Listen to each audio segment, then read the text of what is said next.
So when you have the money, you can make more money, right?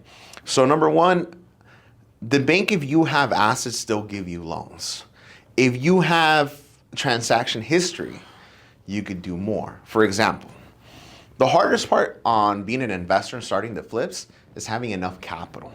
Now, when you start off, you have enough capital for one transaction at a time.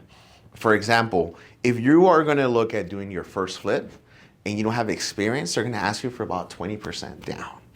So then let's say at 500,000, you're going to need at least 100,000, right?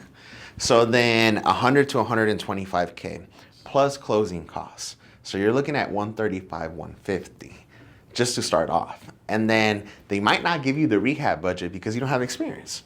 So then unless the deal makes a lot of sense. When you're a small timer, you don't have all the connections that you do once you've been doing them. So then you're overpaying a little bit than somebody else. So now you're at a 135, 150K. You start remodeling the home, you're gonna need another 50 to 75 grand. So you're already in the hole about 200K. Now you're on a hard money loan. So every month, on top of what you already put down, you're spending about $5,000, $6,000. Now in the beginning, nobody knows you as an investor. Nobody knows what you're doing. So nobody gives you any money. And then the second part is, it's gonna take you about 45, 60 days because you don't know what you're doing exactly. And then you're overpaying on material because you don't have all the plugs yet. So then your margins are getting slower and slower. They're smaller and smaller, right?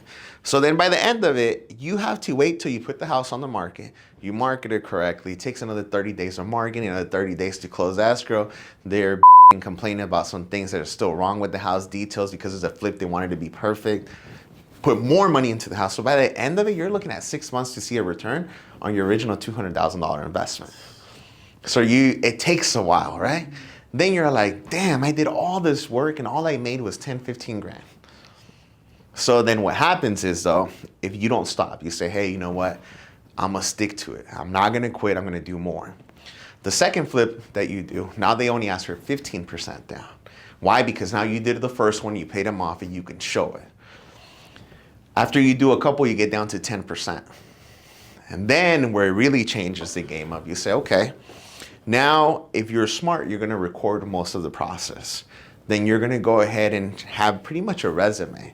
You could say, this is my track record, because the bank is gonna wanna ask for your track record. They wanna say, hey, show me that this was under your LLC or your corporation, and show me how many flips have you done and paid off. So then by that time, you'll go down to a level where you're gonna get 100% finance when you show the track record. So this is the biggest challenge of starting, because once you actually do, let's say 15 to 20 transactions and they know you're good for it, then they'll loan you because now you have credibility. The same way that credit history works, where they'll see your history of your FICO and how good you pay them off, the same thing when it comes to investments. Now, once you get to that level, there's two things that you can work in. Number one, you can do 100% financing and work with the bank once you get to that level. In the beginning, what you could also do though is have capital investors, where you have people who are actually going to give you money to invest with you and you give them a return on their investment. Now, you can't be greedy. Most people want to make all the money by themselves, and they're in that mentality where I'm a one-man army, I'm self-made, I'm going to do it all. It's going to take you forever. I'm sorry, you're not going to get there faster. You are going to take longer, it's going to take more money out of you, and it's pretty much going to like make you quit, almost tap out. Why? Because it's just your money. But when you have 2, 3 investors along with you, yes, the margins are smaller, but you're gonna do more. So like instead of doing one project at a time, I do 3 or 4. Right now I have 1 in escrow that closes this week. I put another 2 that I'm getting keys, so I'll do 3 at a time. That way, by the end of the year, 3 times 12, I wanna be at 36 flips. So that's how you're able to margin and work the money that way.